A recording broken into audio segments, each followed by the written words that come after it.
শামুক সংরক্ষণ পদ্ধতি অন্যতম হচ্ছে বাড়ির পরিত্যক্ত যে কোনো ছায়াযুক্ত স্থান। শামুক আপনি সেই জায়গায় রাখলে শামুক নষ্ট হওয়ার চান্স খুবই কম।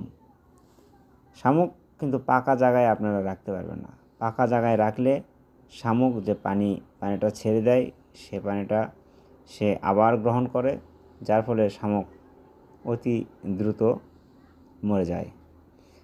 আর একটি ব্যাপার হলো, শামুক বস্তায় একটি বস্তার উপরে আপনি আরেকটা বস্তা কখনোই রাখবেন না। একটি বস্তার উপর আরেকটি বস্তা রাখার ফলে শামুকের অক্সিজেন ঘাটতি হয়, এর ফলে শামুক অতি দ্রুত মারা যায়।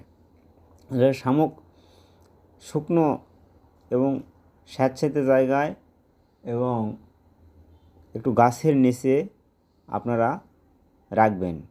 দেখবেন 6 থেকে 7 দিন শামুক আপনারা অনায়াসে সংরক্ষণ করতে পারতেছেন এবং সেই শামুক কখনোই মরবে না, পচবে না এবং হাঁসকে খাওয়ালেও কোনো সমস্যা হবে না।